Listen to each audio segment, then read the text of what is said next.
लहरी हो। सुन लो अरे खैले बड़ा लहरी हो रंगी देव सगरी हो। अरे खैले बड़ा लहरी हो रंगी देव सगरी हो।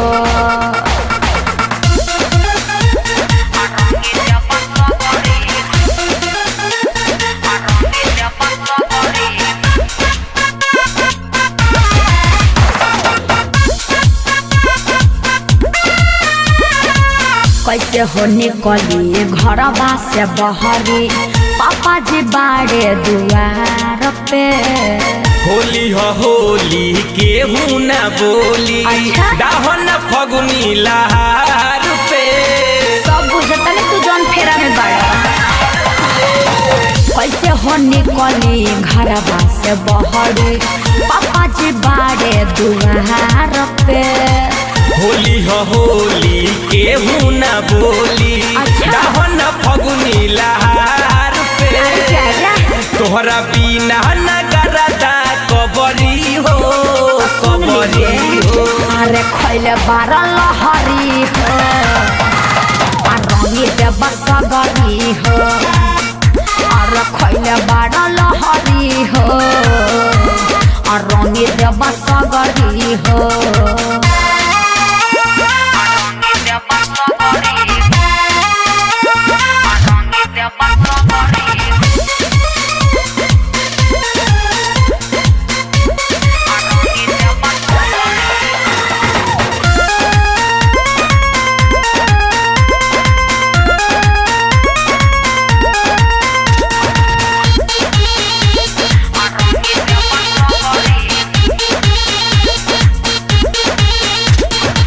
रंगवाया बीर से बा हमारा ये लरजी तनी सा गाल में लगा हला हो।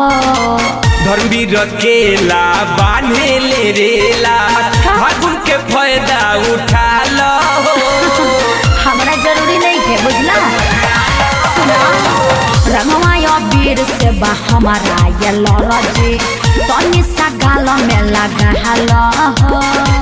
धर्मवीर केला बांधे ले रेला फागुन के फायदा उठा लो। दीपक रंगी दी आज तोहर घघरी हो घघरी हो।